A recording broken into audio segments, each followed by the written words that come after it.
दोस्तों नमस्कार। सबक के आज 7वें एपिसोड में आप सबका स्वागत है। और आज का विषय है पेगासस का जो नया खुलासा हुआ है और उस पे हम बात करेंगे। और पेगासस के जरिए सरकार दरअसल वो करना क्या चाह रही, और पेगासस के अलावा भी वो जो अभी की वर्तमान सरकार है अ, उसकी नियति क्या है, उसके लिए दुश्मन कौन है और दोस्त कौन है, इसको इस बारे में भी हम थोड़ी चर्चा करेंगे। और साथ ही आज गांधी जी की हत्या का भी दिन है, एक शहादत का भी दिन है। और वो लोग आज सरकार में हैं जो कहीं न कहीं उस हत्यारे के पक्ष वाले लोग हैं। और गांधी की हत्या को जायज ठहराने वाले लोगों के साथ सीधा सीधा तो नहीं कहूंगा, लेकिन उनके साथ एक सहानुभूति रखते हैं और उसको एक जायज ठहराते हैं। इन तमाम विषयों पे खास करके इस दो विषय पे हम बात करेंगे। हमारे साथ जुड़े हुए हैं वाई एस गिल साहब हैं, सामाजिक राजनीतिक चिंतक हैं। और आप पहले एपिसोड से आप उनको देख रहे हैं। इसके साथ शाहीन अंसारी जी हमारे साथ हैं। इनका भी समाज के तमाम मसलों पे, राजनीतिक मसलों पे और ऐतिहासिक मसलों पे एक अच्छी समझ है, एक अच्छी पकड़ है। उन तीसरे हमारे साथ जुड़े हुए हैं सतनजीव दास जी। सतनजीव दास जी LIC यूनियन के लीडर भी हैं और गांधी पे बड़ा काम किया हुआ है उन्होंने। और लगातार उनकी बहुत सारी रचनाएं इस संदर्भ में आ चुकी हैं। तो सबसे पहले मैं गिल साहब से मैं कहूंगा कि पहले तो आप सबका स्वागत। लेकिन गिल साहब ये बताइए कि जिसको मतलब बार बार ठुकराने की कोशिश हो रही थी, ये कहा जा रहा था, ये सब जानते हैं कि सरकार इसमें इन्वॉल्व है, इसके जरिए तमाम लोगों की जासूसी हो रही थी। और इतनी बड़ी जासूसी कोई ऐसे नहीं कर सकता बिना किसी सरकारी सपोर्ट के। अब दोबारा जब खुलासा हुआ है न्यूयॉर्क टाइम्स में, तो इस पे एक हंगामा लाजमी है और हो रहा है। लेकिन मैं ये जानना चाह रहा हूं कि सरकार इस तरह के उपकरण, जासूसी उपकरण क्यों ले आती है, और जासूसी कराना उसके लिए क्यों जरूरी है। जब किसी सरकार को, किसी भी रूलर को ये पता लगता है कि अब हमारे खिलाफ लोग हो रहे हैं, अब हमारे को राज करना मुश्किल होगा, तो लोगों पर जासूसी करना शुरू करते हैं ताकि वो ये पता लगे कि कौन कौन हमारे खिलाफ है, और जो हमारे खिलाफ है उनको ठिकाने लगाया जाए। ठिकाने मतलब किसी के खिलाफ ईडी छोड़ा जाए, किसी के खिलाफ में कोई इनकम टैक्स रेड करवा दिया जाए, कोई और तरीका अपनाया जाए धमकाने के, डायरेक्ट धमकाने का तरीका अपनाया जाए। तो इस तरह से लोग, जो पूरा पेगासस का स्कैंडल है, ये बड़े पैमाने पर किया गया है। जगह जगह जगह रेड किया गया, जगह जगह इन्होंने लोगों के फोन को टैप किया। ये एक ऐसा सिस्टम है जिसमें क्या है कि आपके फोन पर अगर मिस कॉल आए और मिस कॉल को आप उठाए भी ना, आप टच भी ना करें, तब भी आपके यहाँ पर वायरस आ सकता है। वो वायरस है, एक तरह का वायरस है वो पेगासस, आपके यहाँ आ जाएगा। और आपके यहाँ से जितनी खबरें हैं, जो कुछ भी आपके फोन पर हो रहा है, आप बात करेंगे वो सुन सकता है, आपने कुछ लिखा वो सुन सकता है, यहाँ तक कि आपके फोन का ऑडियो और वीडियो स्टार्ट कर सकता है। जैसे आप बैठे हैं ना, वो वीडियो ऑन कर देगा, आप बैठे हैं किसी के साथ नजर आएगा, उसको बताएगा। तो टोटल ले लेता है आपके फोन का। ये फोन का टोटल कंट्रोल एक इस तरह का सॉफ्टवेयर है। तो इस सॉफ्टवेयर का, इस तरह के सॉफ्टवेयर और भी हैं, पर इंडस्ट्री लेवल पर साइबर वॉरफेयर में ये सबसे ज्यादा विकसित समझा जा रहा है, क्योंकि बाकी लोगों ने और तरीके से अपनाया मगर इस तरह से मार्केट नहीं किया। ये ओपनली मार्केट कर रहा है। पेगासस जो कंपनी NSO है, ये ओपनली मार्केट करती है, खुलेआम बेचती है इसको। कोई भी, और खरीदने वाले कौन है? ये कहते हैं सरकारें। और बेशक सरकारें कौन सी? जो अधिनायकवादी सरकारें हैं, जो डिक्टेटोरियल, जो लोगों को कुचलना चाहते हैं, उस तरह की सरकारें। जहां भी डिक्टेटर्स हैं, उन्होंने इसको खरीदा है। पोलैंड वालों ने खरीदा है, बल्गेरिया में खरीदा है, आपके कुछ लैटिन अमेरिकन मुल्कों में वहां खरीदा गया है। और हिंदुस्तान में इसका सबसे वाइड यूज हुआ है, जो अभी एक रिपोर्ट आई थी जो पिछले 2-4 महीने पहले, 6 महीने पहले मेरे ख्याल, कि पेगासस के बारे में डिटेल रिपोर्ट आई थी। इन्वेस्टिगेशन हुआ था, वर्ल्ड वाइड इन्वेस्टिगेशन था एक पेगासस प्रोजेक्ट के नाम से। कई बड़ी अखबार उसमें, कई लोग इन्वॉल्व थे, इंडिया से हिंदू इन्वॉल्व था उसमें और वायर इन्वॉल्व था। तो सब लोगों ने इन्वेस्टिगेट करके पता लगाया है किस तरह से ये स्कैंडल है, किस तरह से लोगों के फोन को टैप किया जा रहा है। तो पता चला कि हिंदुस्तान में बहुत से जर्नलिस्टों के फोन, बहुत से ऑपोजिशन पार्टी वालों के फोन, यहाँ तक कि रूलिंग पार्टी के लोगों का भी फोन टैप किया जाता है, बिजनेसमैनों के फोन टैप किए जाते हैं, ताकि सारी जानकारी रहे कि वहाँ क्या हो रहा है। और मजे की बात है कि ये कहते हैं कि पाकिस्तान में किसका टैप कर रहे थे फोन, मिलिट्री वाले आदमी का नहीं, किसी जर्नल का नहीं, तो जो पाकिस्तान का प्राइम मिनिस्टर है इमरान खान का, उसका फोन टैप कर रहे थे। हालांकि वहाँ वो पूरे जो बड़ी संस्थाएं होती हैं उनके पास कई तरीके होते हैं पता लगाने का, तो उन्होंने तो पहले ही पकड़ लिया था। तो जो असल में जो इनका सो कॉल्ड दुश्मन है उसके फोन नहीं टैप कर रहे हैं, अपने लोगों के फोन टैप कर रहे हैं, क्योंकि अपने लोगों से डर है कि अपने लोग उनके खिलाफ में रिवोल्ट ना करें, उनके खिलाफ में गोलबंद ना हो, तो उनको तोड़ के रखा जाए, आपस में लड़ाया जाए, उनकी सीक्रेट बातें, उनकी ऐसी चीजें पता लगा ली जाए ताकि उनको ब्लैकमेल किया जाए। ये कारण है टिपिकली आरएसएस बीजेपी का, ये टिपिकल तरीका है काम करने का।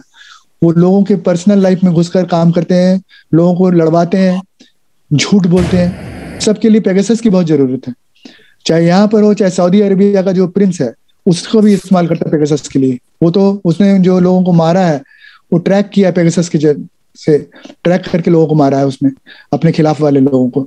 तो हमारे भी लोग उसी रास्ते में जा रहे हैं, ये बहुत खतरनाक है, इसे रोकना चाहिए। सतनजीव दास जी, मैं आपसे मुखातिब हूँ। एक तो LIC के आप लीडर हैं और LIC जो है आज खतरे में है, और जिस वजह से खतरे में है वो आप भी जानते हैं, हम सब जानते हैं। पेगासस का मतलब ये दिया गया था यूज होगा मिलिट्री के लिए लिहाज से, लेकिन क्या अब उसको अपनी जनता पे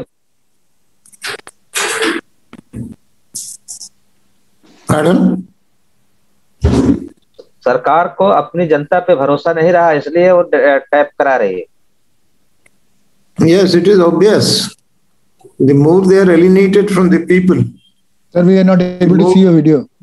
जी, मैं आपसे केवल इतना जानना चाह रहा हूँ कि जब आप तो चूंकि LIC में हैं और LIC जैसी बड़ी संस्था भी एक तरह से अब मार्केट में डाल दी गई है कि कौन खरीदार होगा, ऐसे समय में एक इस तरह के स्पाईवेयर जो करीब करीब अरबों रुपए दे के खरीदा जाता है, तो क्या सरकार को जनता पे भरोसा नहीं रहा या सरकार के लिए, जनता ही सरकार के लिए दुश्मन बन गई? Yes, that is what I am telling.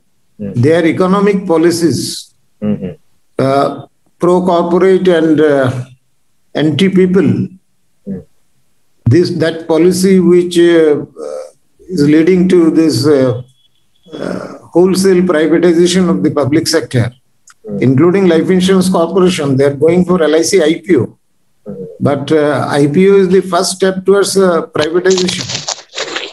So these economic policies today are alienating them from the people, and people's discontent is downswelling. Today you see the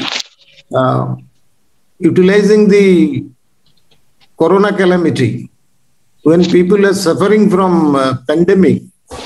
At that time, the government has considered this pandemic is a great opportunity to unleash serious attacks on peasantry, on working class, on public sector. And they thought people will stay inside house and they will carry out this policy in a brazen manner, but that did not happen. We have seen the peasant movement continuous for last almost 1 year, which ultimately forced the government to beat a retreat. Similarly, today working class is also preparing for a 2-day general strike on 28th and 29th of March. So discontent is ground swelling, and they are being alienated from the masses. So they are moving towards a surveillance state. It is a brazen onslaught on the right to privacy of the people, and it is being done to carry out their authoritarian design to suppress the opposition of the people. The right to dissent is under serious threat, and Pegasus is a weapon to throttle this right to dissent. And whatever revelation this New York Times have given, it is very dangerous, because this Pegasus has come as a part of the defense deal that our Prime Minister in India entered into with Israel. Earlier also there were also phone tapings, but this sort of using a very sophisticated software to make surveillance not only on opposition, as Mr. Gill has said, even on their own people who are dissenting, even on the some Supreme Court judges, journalists, a whole range of people whom they consider as a threat to their rule. So this is something extraordinary, and more ominous is that it has come as a part of the defense deal that the country entered into with Israel. This is something very unprecedented and serious. India is moving towards a surveillance state. जी thank you so much sir. अभी हम और भी बात करेंगे तमाम विषयों पे। शाहीन भाई,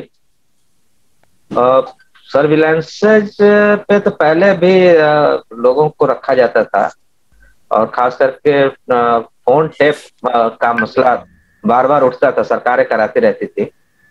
अभी के पेगासस और पहले के जो फोन टेप का जो मसला होता था, वो कितना अंतर है और वो क्या क्या डैमेज कर सकता है, थोड़ा इस पे हम जानना चाह रहे हैं। शुक्रिया हेमंत जी। देखिए, एक ये है कि ये जो पेगासस का इशू है, ये आप देखेंगे तो ये पूरे जो सिस्टम है उसको ध्वस्त कर रहा है। ये एक तरह से पार्लियामेंट को बताया नहीं जा रहा है, सुप्रीम कोर्ट पूछा उसको भी बताया नहीं जा रहा है ना। सुप्रीम कोर्ट को जो कमेटी बैठी उसने भी जवाब दिया तो उसको भी नहीं बताया जा रहा है। और ये पहले क्या था, किसी चंद लोग थे, उसको जो है अंडर सम गाइडेंस उसको बताया जा रहा था, उसको पेपर वर्क। इसका तो कोई पेपर वर्क ही नहीं है।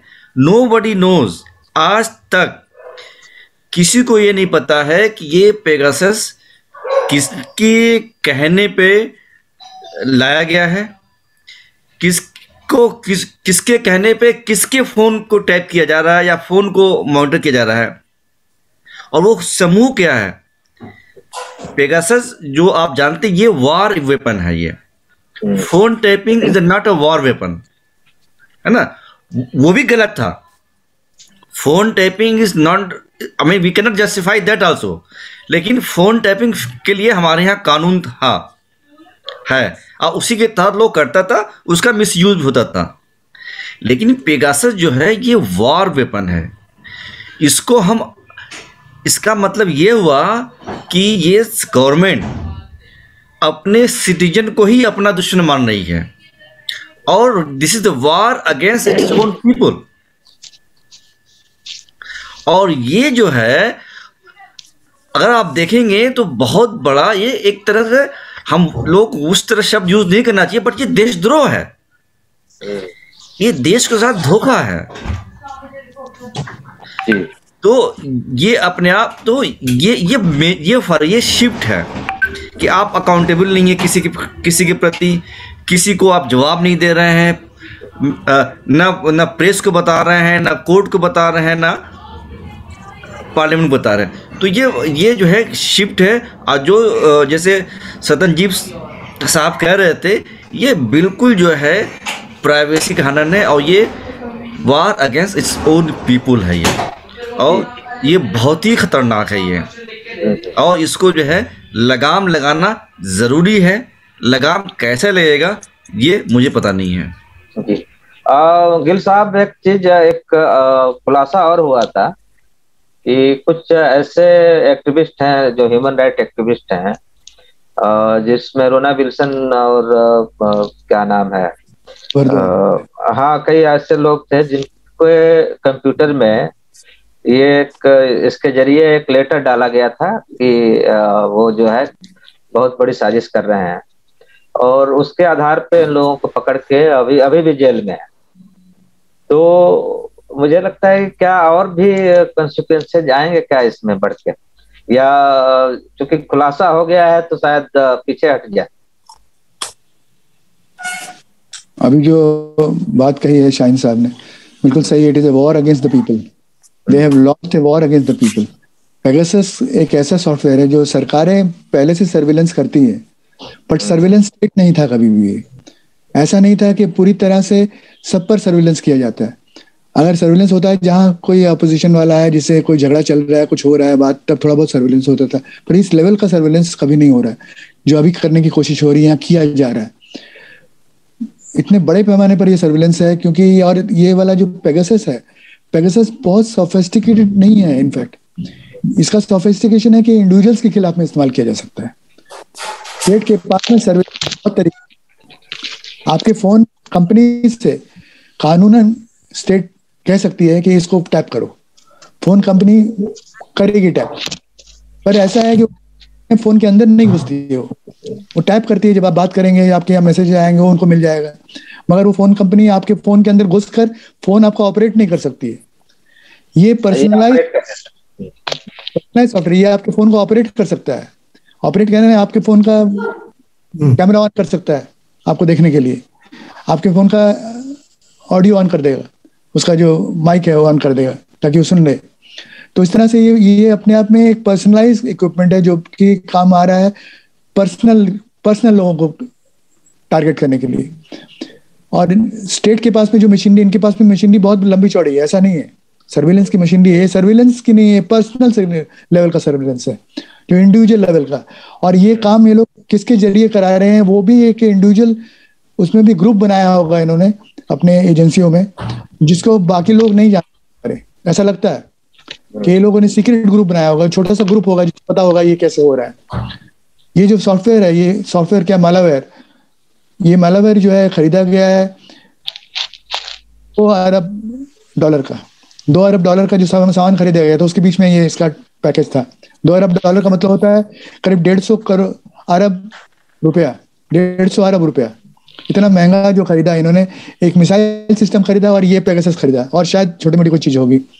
जो मिसाइल सिस्टम जो खरीदा था वो ऐसा था कि उसने हेलीकॉप्टर, जब थोड़ा सा झगड़ा हुआ था पाकिस्तान से, थोड़ा बहुत स्क्रिमिशेस जो हुआ था हल्का फुल्का, जो इन्होंने वहां जाके बालाकोट में पता नहीं किसी पेड़ को मार दिया था, इस जंगल में बम फेंकाए थे, तो उनके तरफ से अभी कोई आया नहीं था, उनके आने का चांस था, तो इनका हेलीकॉप्टर उड़ा। इनका हेलीकॉप्टर में 8-10 लोग थे। उसको उसमें जो मिसाइल था, जो आपका इनसे मिसाइल मिला था, जो एंटी एयरक्राफ्ट मिसाइल, उसने अपने हेलीकॉप्टर को गिरा दिया।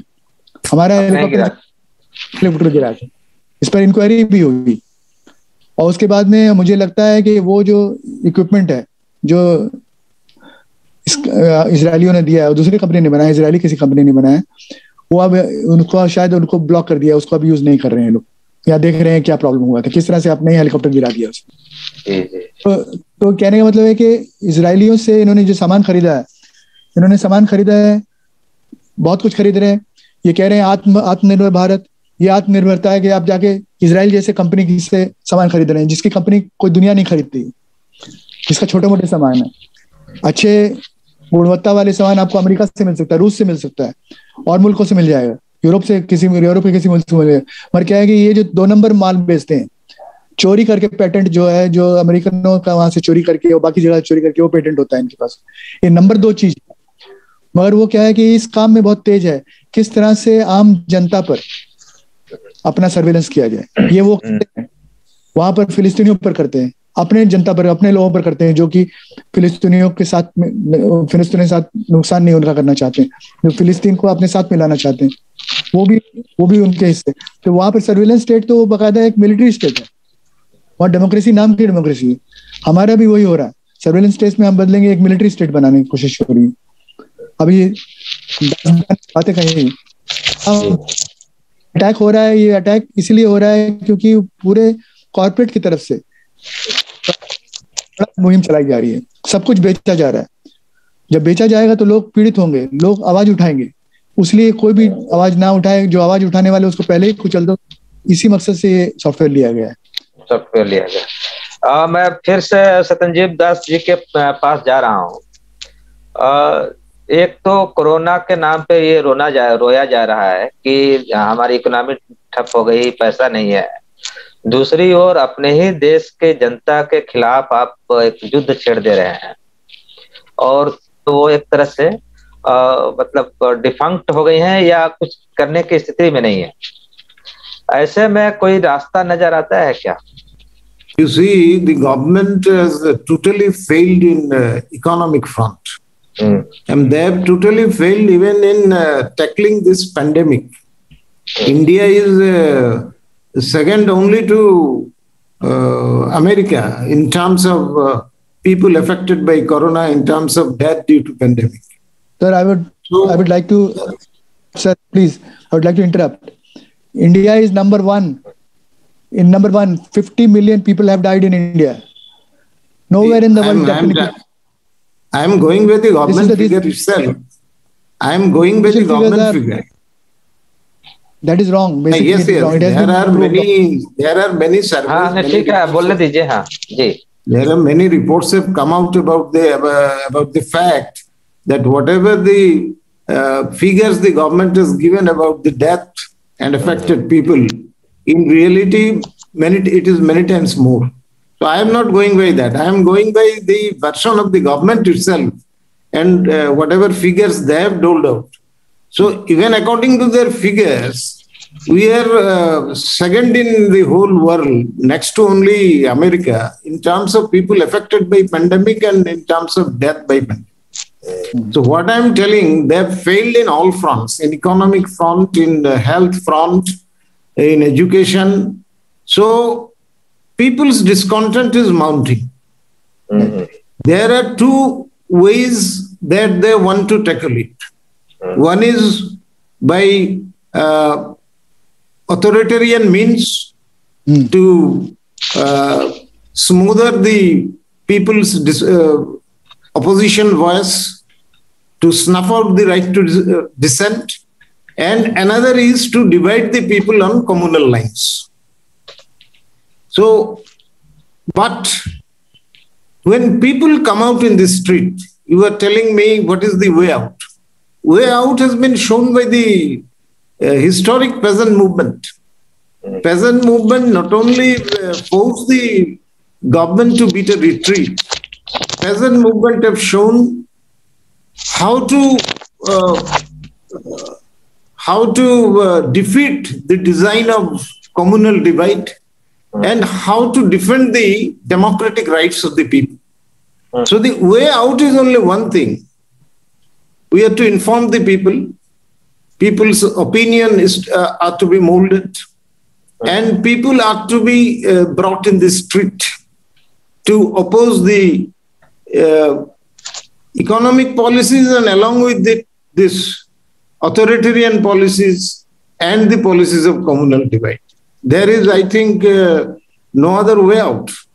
So our task is to build up people, organize people, bring them in the street, and that alone can check this whole thing.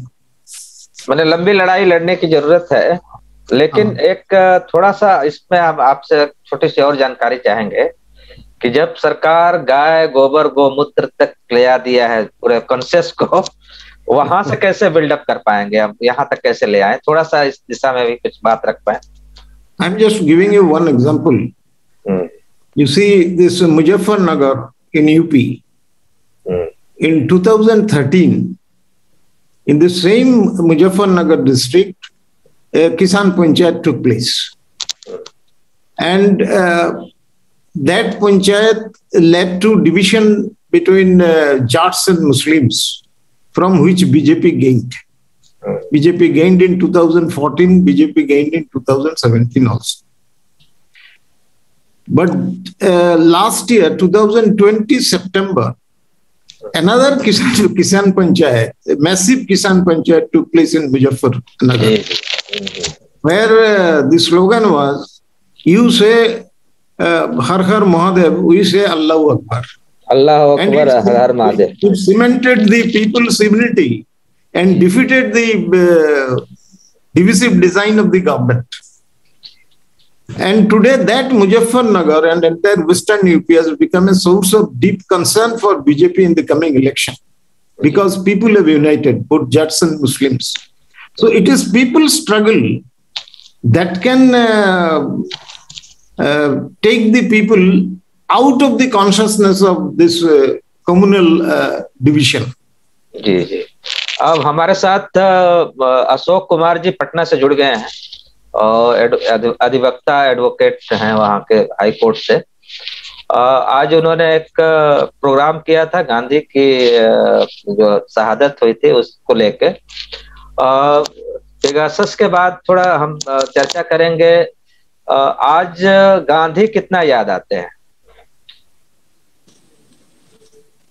Das ji आपसे बात कर रहा हूं। गांधी आज कितने सिग्निफिकेंट हैं?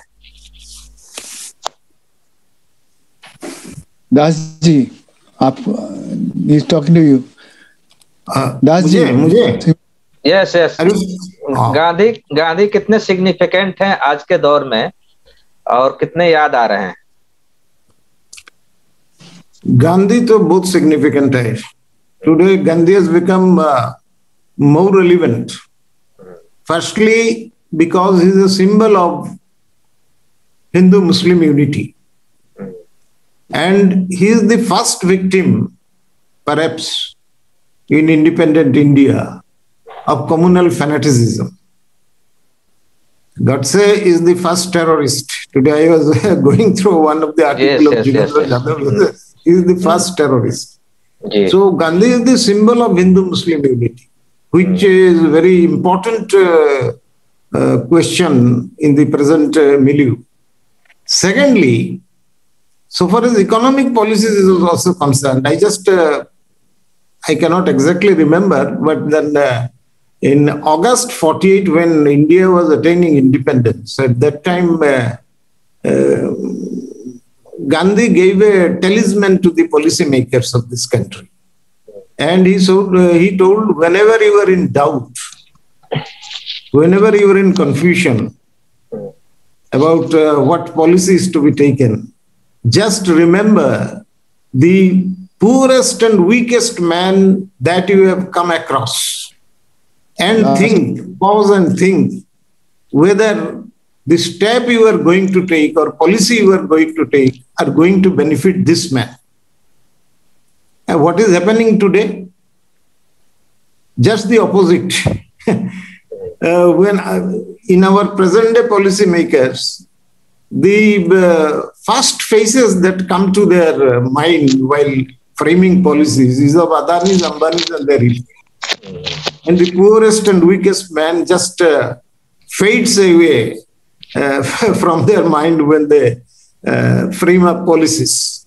Okay. So what else can we expect from the ideological descendants of Nathuram Godse? Okay. This is corporate communalism.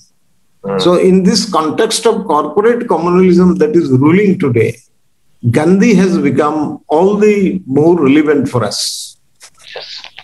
Ashok Kumar ji आपको आवाज मेरी सुनाई दे रही है? अशोक जी लग रहा है आप चले गए हैं। मैं आता हूँ गिल साहब आपके पास। एक तो गांधी की के जो हत्यारा था उसको पूजने वाले लोग आज केंद्र सरकार में है, पेगासस जैसे सॉफ्टवेयर जो लेके आ रहे हैं, अपने ही लोगों के खिलाफ खड़े हो जाते हैं। तो ऐसे में गांधी का जो मतलब आउटस्टैंडिंग जो उनका होता था कि चल देते थे, जब कहीं कुछ दिख नहीं रहा होता था, अंधेरा होता था, तब उसमें टार्च की तरह वो निकल पड़ते थे, लेके दिए की तरह निकलते थे और लोग उनके पीछे चल पड़ते थे। आज किसान आंदोलन ने थोड़ी सी वो रोशनी दिखाई है उस गांधी के कमिटमेंट को। अभी कितने रिलेवेंट है गांधी आज के समय में, गिल साहब आपसे? गांधी का रेलेवेंस जो है, जैसे कि दास साहब ने कहा अभी, कि गांधी का रेलेवेंस गोज बियॉन्ड एक डेमोक्रेटिक जो रियल डेमोक्रेसी बिल्ड करने के लिए गांधी बहुत रेलेवेंट हो गया। खासतौर पर जो है कम्युनल यूनिटी, लोगों में एकता पैदा करना। जो वो कहते हैं ईश्वर अल्लाह तेरे नाम, सबको सम्मति दे, ये जो पूरे शब्द हैं कहने के, इससे ये कम्युनल यूनिटी की बात करते हैं। यहाँ तक कि उन्होंने कहा था कि आप देश को डिवाइड मत करो, जिन्ना को प्राइम मिनिस्टर बना दो। यहाँ तक कहा था उन्होंने कि जिन्ना को प्राइम मिनिस्टर बना दो मगर देश को डिवाइड मत करो। तो सवाल है कि सबसे बड़ा नुकसान जो हुआ इस देश को, देश के डिवीजन में। डिवीजन किस में हुआ है? ये हिंदू मुस्लिम जो है वहीं से पैदा किया, अंग्रेजों ने पैदा किया, अंग्रेजों ने हमें लड़वाया आपस में। जब लोगों ने एक साथ मिलकर, जो 58 का गदर था उसमें हम सब मिलकर हमने लड़ाई के लिए सब लड़े थे, हिंदू मुसलमान सब मिलकर लड़े थे। अभी यहाँ पर बागपत में एक मस्जिद है, वहां पर सारे हथियार जमा किया गए थे उस जमाने में, 58 में लोगों ने, सब लोग के, वहां के जाट, वहां के बाकी, असल में कहने का मतलब है कि जाट भी, वो भी मुसलमान भी जाट हैं, वो भी जाट ही है उस इलाके, वो भी उसी दोनों में काफी मिलता जुलता है। जाट गुजर में काफी एक दूसरे के साथ संबंध है उनके। तो वो जो लोग थे वहां पर, उन्होंने हथियार जमा किए थे मस्जिद में, जहां से धावा बोला था ब्रिटिश आर्मी पर, जो ब्रिटिश फोर्सेस थे 57 में। तो वो जो एक अटैक किया ब्रिटिश फोर्सेस पर, ब्रिटिश फोर्सेस जो नहीं थी, ईस्ट इंडिया कंपनी की फोर्सेस जो थी, उस पर जो अटैक हुआ था, वो अटैक यहाँ से बागपत से एक मस्जिद के थ्रू हुआ, मस्जिद के को हेडक्वार्टर बनाया गया था उसके लिए।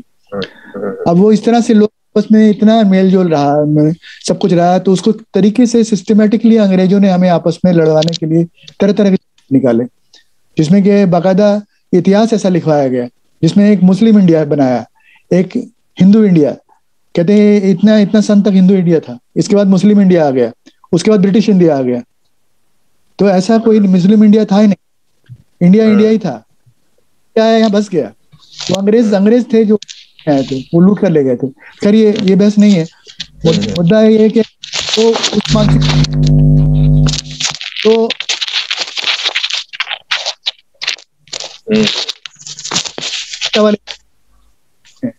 जो हिंदुस्तान को पाकिस्तान बनाना चाहते, जो कुछ बच गया था हिंदुस्तान, एक बड़ा हिस्सा हिंदुस्तान का बच गया था पाकिस्तान बचने से, बड़े हिस्से में लोग साथ रहते रहे इतने साल, उसको खत्म करना चाहते हैं। तो ये हिंदुस्तान को पाकिस्तान बनाना चाहते हैं। ये असल में तालिबान है, ये तालिबान, हिंदुत्व के तालिबान। तालिबान में कोई अंतर नहीं होता है, जो इंसान को इंसान नहीं समझता है वो तालिबान होता है, और ये इंसान को इंसान नहीं समझते। इनके विकृति, दिमाग विकृति है, उस विकृति को ये इस देश पर चाहते हैं। और सबसे अच्छी बात है कि जो अभी आंदोलन हुआ, आपके किसान आंदोलन, इस आंदोलन ने नई बात क्रिएट की।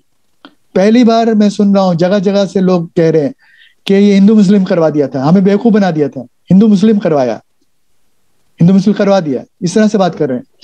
उसका मतलब उनके नजर आया कि जब वो स्ट्रगल में गए तो उनके कॉमन इश्यूज थे, जैसे अभी दास साहब ने कहा कि इकोनॉमिक इश्यूज है हमारे मेन इश्यूज। हमारे इकोनॉमिक इश्यूज को खत्म करना चाहते हैं कॉर्पोरेट के साथ मिलकर। ये लोग, ये कॉर्पोरेट के दलाल है, कॉर्पोरेट के दलाली करने के लिए वो सब कुछ करने के लिए तैयार है। पूरा किसान आंदोलन उसी पर खड़ा हुआ, क्योंकि वो कानून लेके आए थे। किसके लिए कानून लाए थे? कॉर्पोरेट लॉबी के लिए आए थे, कॉर्पोरेट के कहने पर लाए थे, और हटा नहीं रहे थे क्योंकि कॉर्पोरेट का दबाव था, मत हटाओ, मत लो, कुचल दो, जमीन हमारी है, हम सब राज करेंगे, हम जमीन छीनेंगे। तो वो मगर उसमें क्या हुआ, लोगों ने इसको एक्सपोज हो गया, लोगों को खत्म समझ आया कि असल में हमारे दुश्मन कौन है। सही मायने में सरमाएदार है, और सरमाएदार के दलाल, तो उनके खिलाफ लड़ाई होनी चाहिए। तो ये लोगों को समझ आ रहा है, और ये यूपी में इसका नजर आएगा, हो सकता है बड़ा ढंग से नजर आए। जी मैं अगले जो हमारे साथी हैं अशोक जी, आप उनका तारुफ मैंने करा ही दिया है। अशोक जी ने आज पटना में एक कार्यक्रम किया था गांधी जी की शहादत को लेके।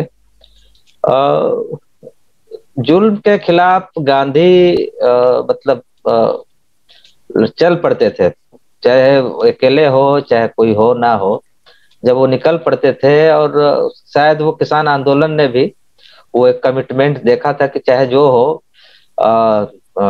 जिएंगे या मरेंगे, हम यहाँ से बिना इस कानून को वापस किए हम नहीं हटने वाले हैं।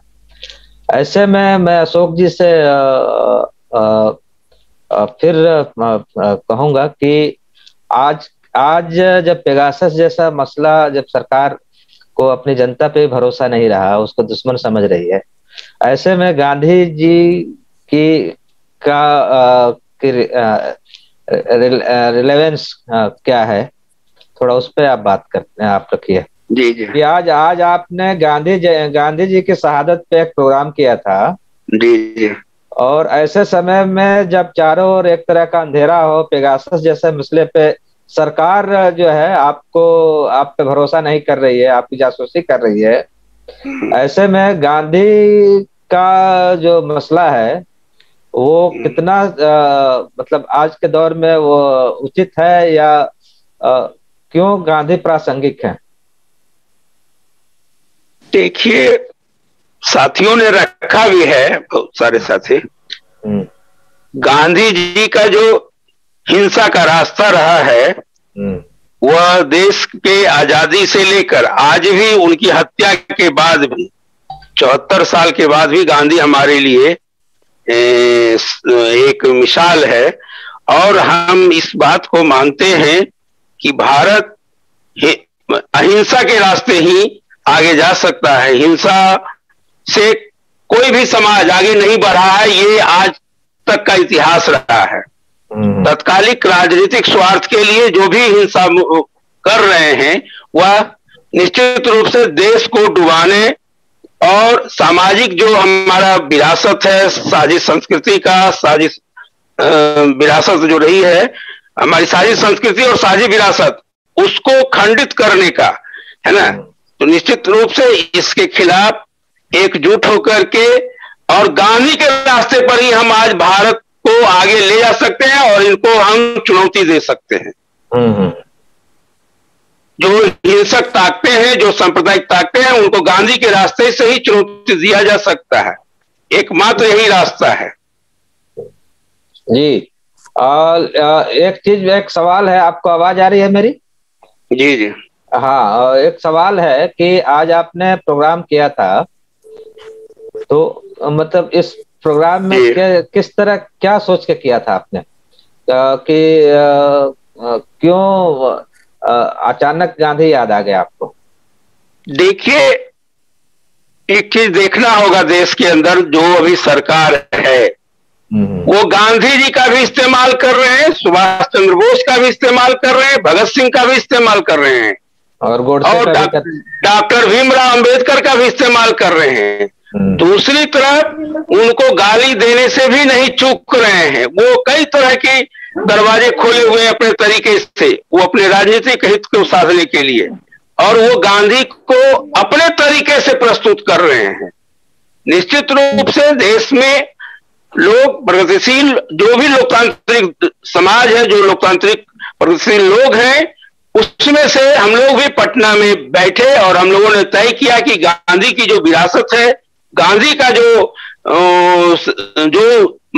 उन्होंने अपनी शहादत दी देश के लिए, उन शहादत को याद करने का आज समय है, आज उनको याद करने की जरूरत है, क्योंकि गांधी के रास्ते से ही हम भारत को आगे ले जा सकते हैं और जो चुनौतियां हैं उस चुनौतियों का मुकाबला हम अहिंसक तरीके से ही कर सकते हैं। बहुत बहुत धन्यवाद अशोक जी। शुक्रिया जी। अभी हम फिर आएंगे आपके पास। हमारे साथ सीनियर जर्नलिस्ट अभिजीत देव जी जुड़ गए हैं। उनका हम स्वागत करते हैं बेसबब प्रोग्राम में। और ये बेसबब थोड़ा सा परिचय दे दें कि बिना सबब के ही हम लोग कुछ न कुछ विषय पर चर्चा करते रहते हैं, और वो कितना समाज के लिए कितना अनुकूल होगा, कितना कारगर होगा, वो बाद में देखा जाएगा।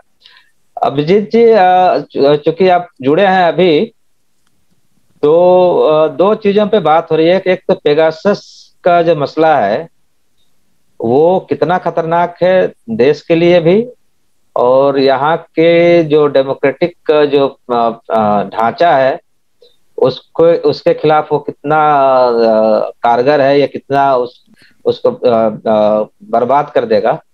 दूसरा, आज के दौर में गांधी कितना प्रासंगिक है। गायकवाड़ जी जुड़ गए हैं, तुषार गायकवाड़ मूक नायक के एडिटर हैं। मूक नायक के एडिटर हैं। जी जी जी जी जी, मूक नायक निकालते हैं। हाँ हाँ, आपको पता होगा मूक नायक, हाँ, जो अम्बेडकर जो डॉक्टर अम्बेडकर ने शुरू किया था, तो कि जी विरासत को आगे मूक नायक के पब्लिशर हैं। जी जी जी जी। Welcome Tushar. Tushar, can you listen me? Can you listen? Can you hear us? Yes yes. हाँ, और कैसे हैं आप? जी बस ठीक हूँ। आप कैसे हो सब लोग? जी जी, बहुत बढ़िया। गायकवाड़ साहब, आपका स्वागत है। थैंक यू जी, थैंक यू। अभी जो चर्चा हो रही थी उसमें दो मुख्य विषय हैं। जी जी एक जी। तो जो पेगासस का फिर से नया भूत जिन्न निकल के आ गया बाहर, जिसको सरकार बार बार नकार रही थी कि नहीं, हम नहीं है। और लेकिन जब दोबारा खुलासा हुआ न्यूयॉर्क टाइम्स में, तो एक तो इस पे हम जानना चाहेंगे आपकी राय कि सरकार ये जो पेगासस नाम का जो स्पाईवेयर है वो कुल मिला के ये मिलिट्री के लिए यूज के लिए था, आज वो अपने ही जनता पे उसका प्रयोग कर रही है। तो क्या सरकार का अपनी जनता से भरोसा उठ गया है, या जनता के खिलाफ वो युद्ध कर रही है? दूसरा, आज के दौर में जब गांधी के हत्यारे जब पूजे जाने लगे हैं, तो गांधी की प्रासंगिकता कितनी है? जी, अब आप से जी दास साहब, अभी बाकी लोगों से हम कनेक्शन कर रहे हैं। आप मतलब चूंकि LIC यूनियन के लीडर भी हैं, थोड़ी एक चीज और आपसे जानना चाह रहे हैं कि जैसे किसानों ने एक मतलब एक डिटरमाइंड वे में पूरा का पूरा आंदोलन चलाया, और उनको पता था कि ये 1-2 महीने में मामला सुलझेगा नहीं। तो तमाम जो सेक्टर के जो कर्मचारी हैं, जो मजदूर हैं, वो क्यों नहीं एक हो पा रहे हैं, और कोई एक बड़ा कोई एक कमिटमेंट के साथ कि चलो लड़ेंगे या मरेंगे टाइप, ऐसा कोई आंदोलन क्यों नहीं हो पा रहा है? इस पर थोड़ा सा हम जानना चाहेंगे। Yes, that is a big question. But let us remember that during Kisan movement also, a new feature has come up in the Indian scene. And that feature is more coordinated struggle of workers and peasants. The unity of workers and peasants have become more cemented, more coordinated, more consolidated. So far as workers are concerned, process of uniting the one thing is clear right from 1991 when this present neoliberal economic policies were adopted. From that date onward, the workers have been protesting it, opposing it.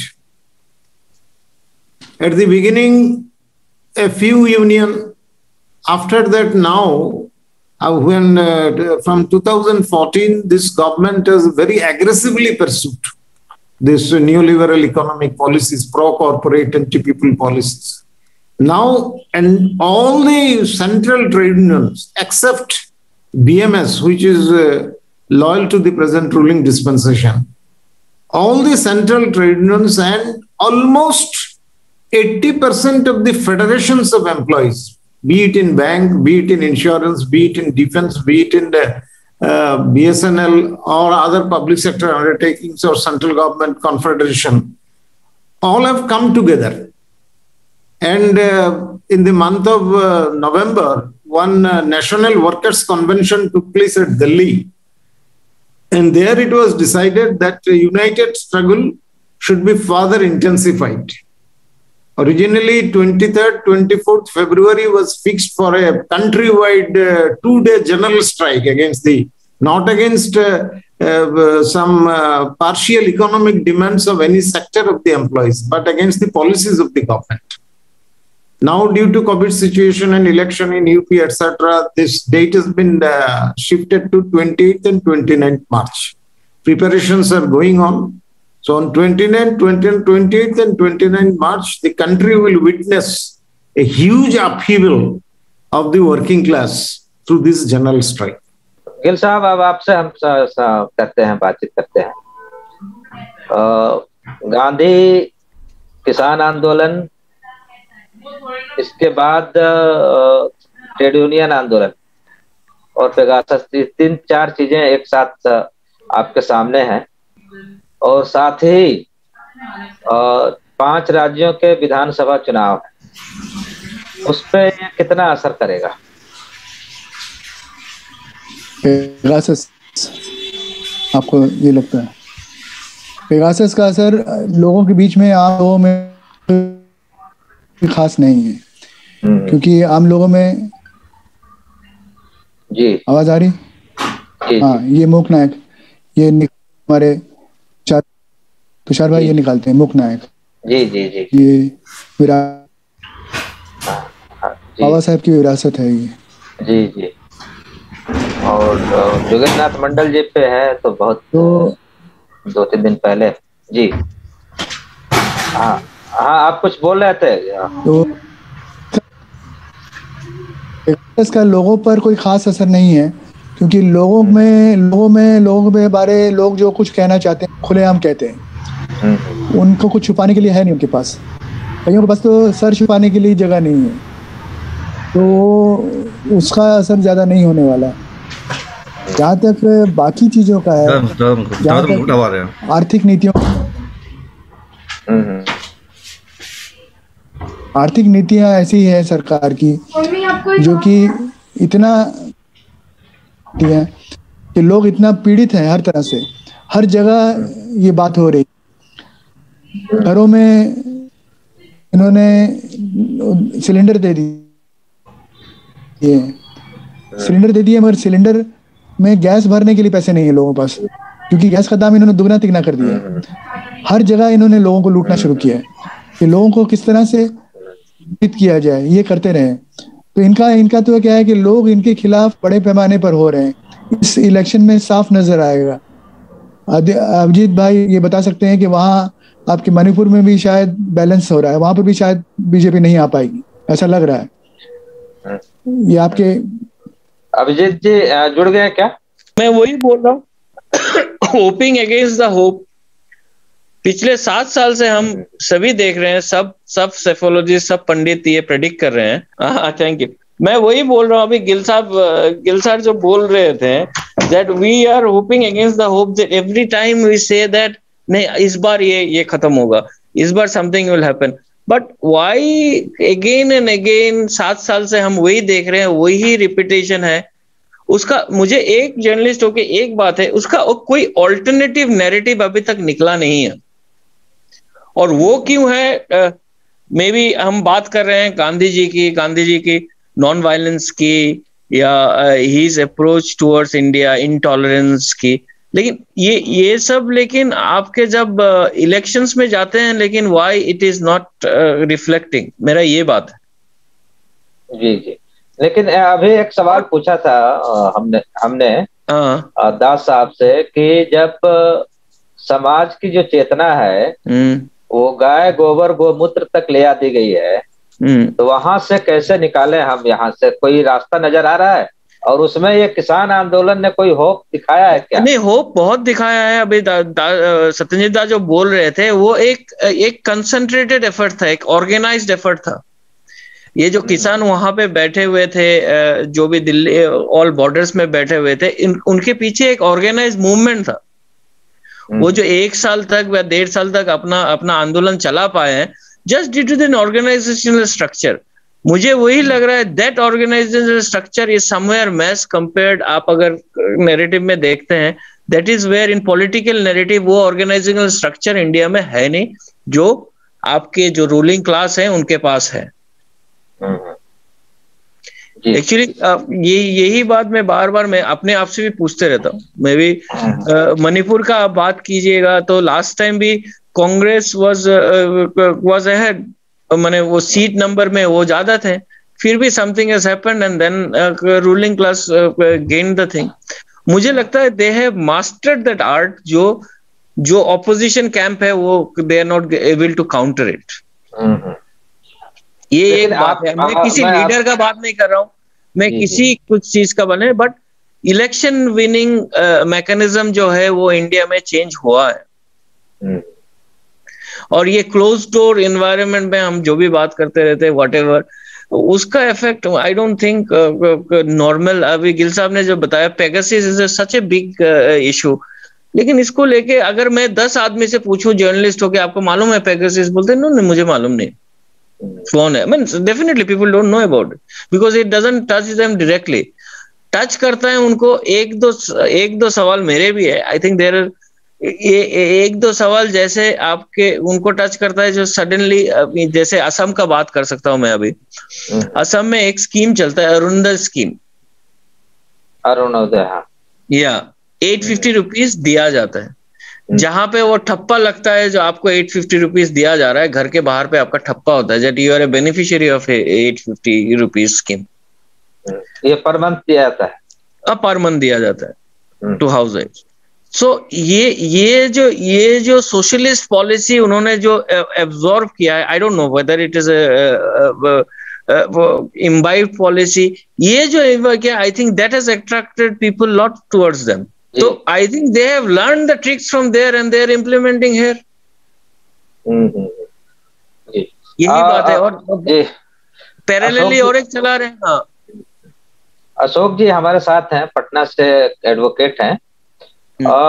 एक बात और आ रही है कि मतलब नीचे एक narratives बनाया गया है कि कम से कम 5 किलो अनाज तो दे रहा है, बाकी होते तो कुछ वो भी पता नहीं देते कि नहीं देते। तो कहीं वो पूरा का पूरा जो अशोक जी आवाज आ रही है आपको?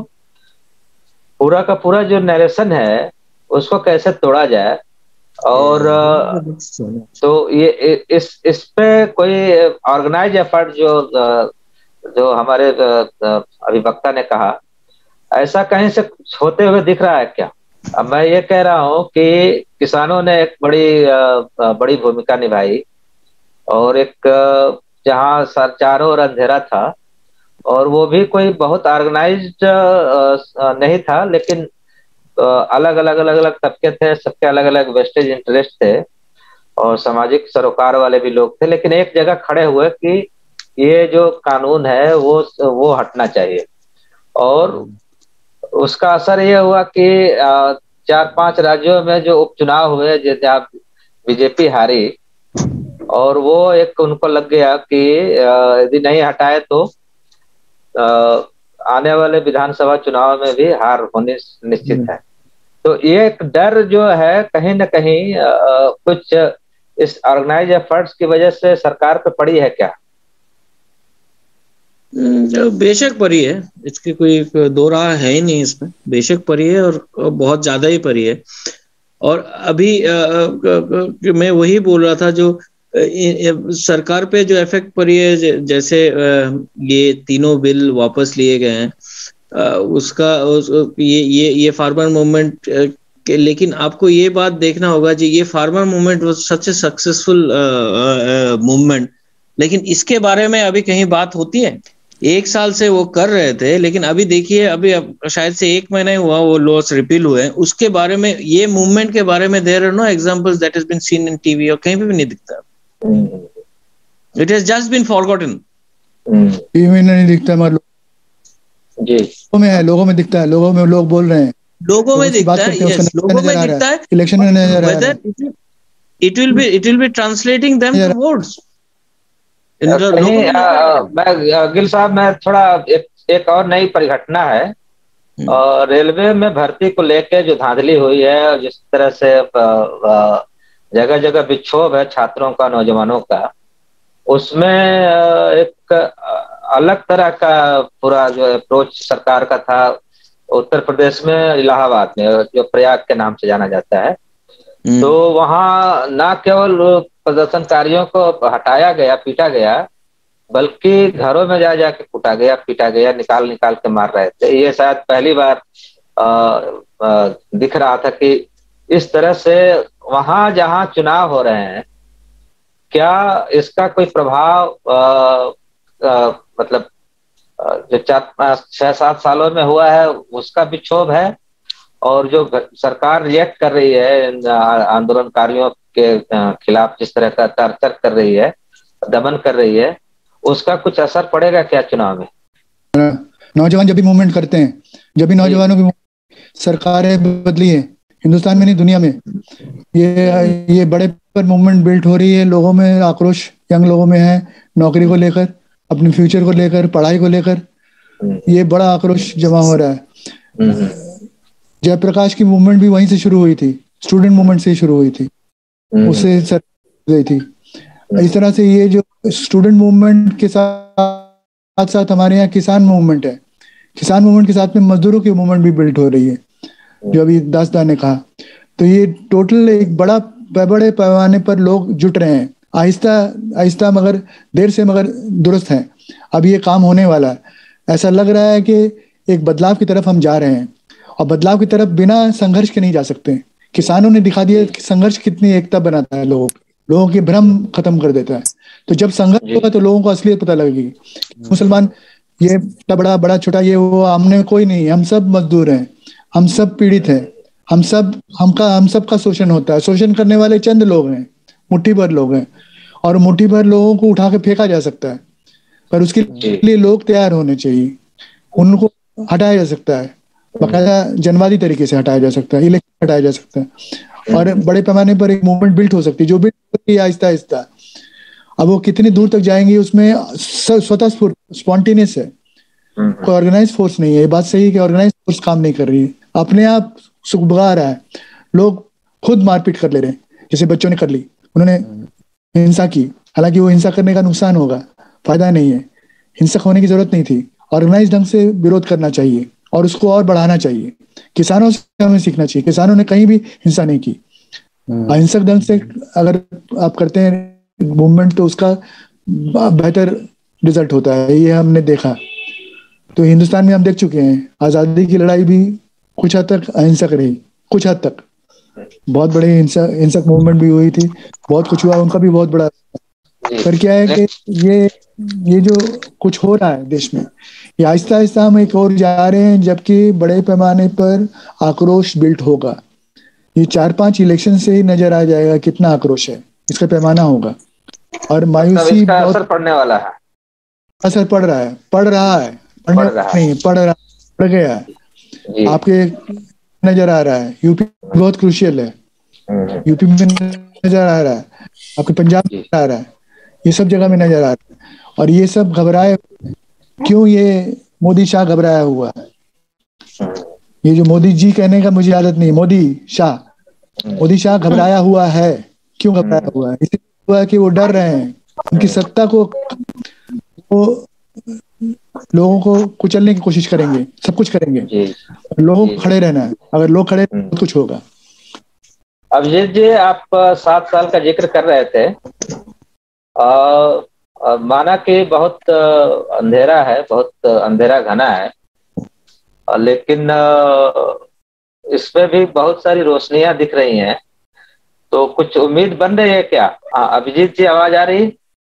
हाँ, उम्मीद में दुनिया कायम है। हेलो जी जी जी जी। उम्मीद में दुनिया कायम है। उम्मीद तो है हमें जो एक नया सूरज उगेगा। कब उगेगा और कैसे उगेगा, वही बात को कैसे करना है, वही बात है। मैं गिल साहब से एक बात से मैं उनका एकदम ये अभी वो बता रहे थे, बोल रहे थे जो ऑर्गेनाइज्ड वे से स्टूडेंट के ऊपर, मुझे एक ही सवाल है। Kanhaiya came as emerged as a leader, but अभी Kanhaiya, where is Kanhaiya Kumar? Kanhaiya Kumar ji youth leader है, सही बात। जगह में होगा जहाँ ये यूथ का अगर सिंबॉलिक वो करते हैं तो Kanhaiya was one of the figure, but अभी देखिए where is Kanhaiya Kumar past से? हाँ, कहाँ है? Where are they? जी जी जी। अभी गुजरात में आप ले लीजिए ये पटेल जो दिस हार्दिक भेज देंगे। Hardik Patel, Hardik Patel ji. Where are they? Very active अपने अपने जगह में। गुजरात में बहुत काम कर रहा है, हार्दिक काम कर रहा है और लोग भी काम कर रहे हैं। रिफ्लेक्टेड दैट मच, ये भी हो सकता है। I don't know about it complete, मेरे को वो नहीं है। They not been reflected that much, but yes. लेकिन एक तो नहीं, निराशा है, निराशाजनक स्थिति है, लेकिन इसमें गांधी भी है, किसान आंदोलन भी है, नौजवानों के स्वतः स्फूर्त आंदोलन भी है। इसके साथ साथ समाज का हर तबका कहीं न कहीं मतलब एक जो भ्रम में आ गया था तमाम चीजों को लेकर, तो गुजरात मॉडल या दुनिया भर की चीजें और भ्रष्टाचार से मुक्त करा देंगे और क्या क्या उन्होंने वायदे किए थे, तो अब उसकी जगह गाय गोबर और गोमूत्र तक ले आ दिया है पूरी चेतना को।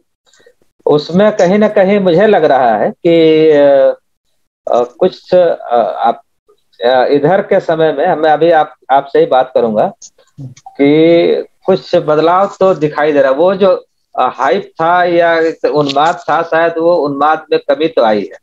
जी, आप कुछ कह रहे थे। सबसे बड़ा तौर हम कहाँ से निकल सकते हैं? जो ये हिंदू मुस्लिम का जो खेल चल रहा है, उससे हम कैसे निकल सकते हैं? वो चक्रव्यूह से कैसे निकाल सकते हैं? वही मैं सवाल हर जगह पूछते रहता हूँ, लेकिन वो कैसे निकल सकते हैं? सतंजीत दास जी ने कहा था कि जिस मुजफ्फरनगर का एक उन्होंने उदाहरण दिया था कि जहां से एक सांप्रदायिक ध्रुवीकरण करके सरकार बनी और वहां से चुनाव जीता गया। आज वही मुजफ्फरनगर जो है सांप्रदायिक सौहार्द का भी केंद्र बन गया, जब नारा दिया गया अल्लाह अकबर, हर हर महादेव, या जो इस तरह के नारे दिए गए। तो कहीं जब आंदोलन जनता का होता है तो ये जो विभाजन है वो टूटता हुआ नजर आ रहा है। अब मैं फिर से सतंजीत दास जी से मैं आग्रह करूंगा कि गांधी, किसान आंदोलन, पेगासस और अब आगे का क्या कुछ रास्ता दिख रहा है क्या आपको? एक बात मैं और पूछना चाहता हूँ दासदा को कि LIC जो LIC वर्कर्स हैं वो क्या आंदोलन करेंगे? लग नहीं रहा अभी तक दादा। LIC first, LIC. Satyajit, I have a question for you. Now there is a promotion going on TV of LIC IPO. A leading actor of Indian cinema is doing it to encourage people to get LIC IPO में to take stake. So if the IPO is already coming, how? And he is saying, I think this ad is very misleading. He is saying that if you have an LIC policy, you can be a part of this IPO. So what is the real scene? I just wanted to know what. The LIC IPO, they are trying to bring it in a breakneck speed within this financial year. IPO is initial public offer, disinvestment of LIC share for the first time. And the government has very, very undemocratically, they have changed the LIC Act 1956 by bringing it under the finance bill. जी They cannot bring it under finance bill, but they brought it under finance bill and passed it.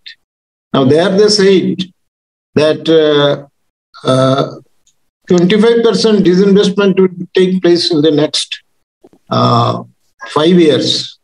And after that, the government holding will be retained at 51%. Now we are telling these are all rubbish things, because we have seen in case of banks and also in general insurance, this 51% ultimately do not remain. Ultimately, they go for privatization. So we are telling this disinvestment or IPO is the first step towards privatization. And what my friend Y.S. Gill has said, LIC employees are already on the path of struggle. When the LIC Act was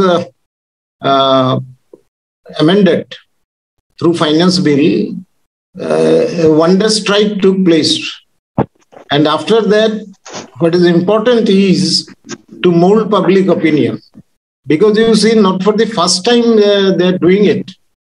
In 1994, after 1991, this neoliberal policies, it all started. And in 1994, Malhotra committee report was government accepted, which said 50% of the LIC's share has to be disinvested. For last 30 years, it is the LIC employees in the union we resisted. Nowhere it took place. Till now, 1% of LIC share has not been disinvested, not because of the government, but despite the government, because of the struggle of the LIC employees. And experience of our struggle is that public opinion is very important, and we have to mold public opinion. Now we are going to policyholders, we are going to agents, we are going to general public, and we have. जी sir, मैं थोड़ा बीच में रुकना चाहता हूँ, केवल इसलिए कि ये इस पे हम एक अलग से हम एपिसोड कर सकते हैं। हम केवल एक अब चूंकि हमारे पास आ रहा है कि अपने इसको क्लोज करना है, पेगासस, किसान आंदोलन और Gandhi, I'm coming to that. I'm coming to that. Our friend Gill has raised this issue, so I was explaining. So we have given a slogan: don't buy a LIC policy because it is government guarantee. Don't buy LIC IPO because it is market risk. Yes, so with that slogan, we are going to policyholders also. Right. So there is that, and whenever they will, we shall fight at every step, and we shall not allow them to go for a massive disinvestment as they are trying to do. And for now, the entire trade union movement unitedly has taken up the issue. Now coming to this Pegasus and movement and this Gandhi, I think in today's situations, these are interrelated. Gandhi is important to us, as I told earlier, because of Hindu-Muslim unity. Gandhi told that he was a Sanatani Hindu, but he was against Hindu communalism. That is a big thing. Identifying himself as a Sanatani Hindu and then going whole hog against Hindu communalism and become a victim of a communal fanatic. That gives us a model. So yes. Gandhi is important to us because of this democratic republic. Yes. Gandhi is important to us in so many ways. As I told earlier, he gave a talisman to our policymakers that whenever you are in doubt, remember the poorest and weakest man you have come across. Pause and think whether the steps you are going to take will benefit this man. Now, when policies are being taken, for Adanis and Ambanis and their yield, this Gandhi's talisman has become very relevant. So in many ways, Gandhi is relevant for democracy, for unity of this country. जी मैं साहिन साहब आप last में तमाम बातें आपने सुनी, क्या लग रहा है कुछ चेंज आपको दिख रहा है? मतलब पहले के जो 6-7 साल में जिस तरह का उन्माद फैला रखा गया था, और अब जिस 6-7 साल बाद जब गुब्बार उतर रहा है, नीचे गिर रहा है, तो असली चेहरा दिख रहा है फासिज्म का, या कहिए कि उस डिफीट की ओर है? नहीं, देखिए, ये असली चेहरा तो दिखना शुरू हो गया है। और आप देखेंगे कि इसमें जो इनका गुजरात मॉडल का जो सब्सक्राइबर थे वो यूथ थे, है ना। उनको लगा कि क्योंकि कोई तो देखा नहीं था गुजरात मॉडल, यूपी में, बिहार में सबको ये लगा था कि कोई बहुत बढ़िया मॉडल है और सबको 2 करोड़ नौकरी मिलेगा, सबको तनख्वाह बढ़ जाएगी, अमन चैन होगा। जी जी, अमन चैन होगा, सब चीज होगा, पूरा जो है उन्होंने दिया था वो। और उनको लगा था कि हवाई चप्पल पहनने वाला हवाई जहाज पे बैठेगा। जी जी जी, है ना। यहाँ तो हवाई जहाज ही बिक गया जी, है ना। लखनऊ का एयरपोर्ट बिक गया, एयर इंडिया बिक गया। और इस बिकने से क्या हुआ कि जॉब में शॉर्टेज आ गया, और अभी नौकरी जो है रेलवे में 12 लाख से ज्यादा नौकरियां वैकेंट है, खाली पड़ी हुई हैं, लेकिन उसको भर्ती इसलिए नहीं किया जा रहा क्योंकि उसको बेचना है, और बेचने के लिए वो भर्ती नहीं है क्योंकि वो लायबिलिटी हो जाएगा फिर। और इसके अब क्या है कि इसकी वजह से जो यूथ है वो धीरे धीरे समझने लगा है कि ये तो जो बात कह रहा था ये बेसिकली जो है हवाई चप्पल वाले की बात नहीं कर रहा था, ये एक्चुअली हवाई जहाज वाले की ही बात कर रहा था। ये हवाई चप्पल कहीं से घुस मतलब लगा दिया गया था उसमें ताकि लोग देखें कुछ और, नहीं है कि कहीं पे निगाहें कहीं पे निशाना, तो निशाना कहीं और था उनका। तो अब आप देखेंगे कि जो रेल को बंद किया गया है यूपी में, इलाहाबाद में, आपको कई शहरों में, बिहार में, और इसको दबाने के लिए शुरू में बहुत ही दमनकारी उन्होंने रुख अपनाया, लेकिन जब बढ़ने लगा तो फिर रेलवे मिनिस्टर आए और प्रेस कॉन्फ्रेंस किए कि नहीं, ये संपत्ति आपकी है, हाँ आप हमारे बच्चे हैं, आपकी नौकरी है। और फिर उसको जो है उनको समझ में आ गया कि इनसे हमें पंगा नहीं लेना है क्योंकि बढ़ेगा ये। और सेम जो है यूपी सरकार ने भी कहा कि नहीं, ये पुलिस ने गलत किया है, और हालांकि वो तो ठोको नीति का ही पार्ट है, वो जो पुलिस ने किया है इलाहाबाद के अंदर वो ठोको नीति का पार्ट है।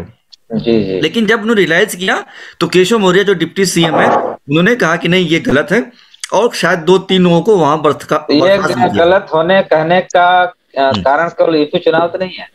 हाँ वही कह रहे हैं कि नहीं, अगर नहीं होता तो ये जो नहीं होता तो नहीं करते। हाँ नहीं, ये जो मूवमेंट, ये तो पार्ट जो बीजेपी के सीनियर लोग हैं भाई, वो तो मूवमेंट के पार्ट रहे हैं, जो है ना, जो उसमें संपू क्रांति की बात आई थी उसमें थे ये लोग, है ना। तो इनको पता है कि छात्र से, और जो गुजरात में ही वो छात्र आंदोलन शुरू हुआ था जो बाद में जो है संपूर्ण क्रांति का रूप लिया, तो इन लोगों को पता है, इसीलिए they have taken a back और उसके बात करें। लेकिन ये मान के रखिए कि नौकरी नहीं आने वाली है, क्योंकि इन्होंने फैसला कर लिया है कि चीजों को मोनेटाइज करना है। मोनेटाइज मतलब उसको बेचना है बेसिकली।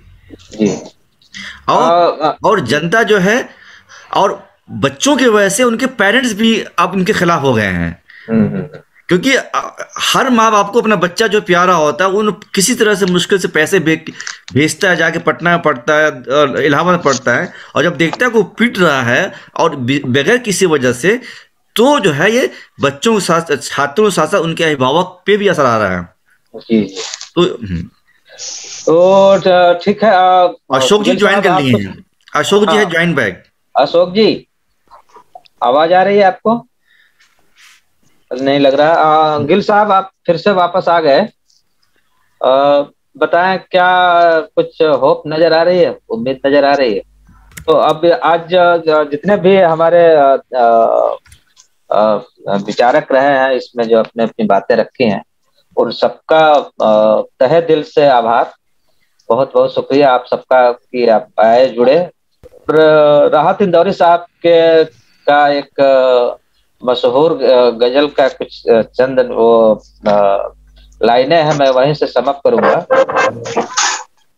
कि जो आज साहिबे मसनद हैं कल नहीं होंगे, किराएदार हैं जाति मकान थोड़ी है, सभी का खून है शामिल यहाँ की मिट्टी में, किसी के बाप का हिंदुस्तान थोड़ी है। तो उम्मीद है कि हम सबकी जो साझी विरासत है और साझा खून दौड़ रहा है इस हिंदुस्तान की मिट्टी में, वो तमाम जुल्म सितम के खिलाफ खड़ा होगा और नया हिंदुस्तान बनाएगा। हालांकि जो हमारे साथी मुस्कुरा रहे हैं कि पता नहीं क्या नहीं मैं बोलने वाला था। जी जी जी, लेकिन हाँ, टाइम चुकी। जो समझकर भी ना समझ बन रहे हैं उनको कैसे समझाया जाए। जी जी जी जी। तो उम्मीद करते हैं कि ये एपिसोड आप सबको अच्छा लगे, और जो लोग भी इसको देखें, इसको लोड किया जाएगा, वो इसको सब्सक्राइब करें, शेयर करें और लाइक करें, इसी उम्मीद के साथ कि हम फिर अगले एपिसोड में बहुत सारे विचारों को लेके आएंगे। तब तक के लिए हमें इजाजत दीजिए। नमस्कार, आदाब, सत श्री अकाल। सत श्री अकाल।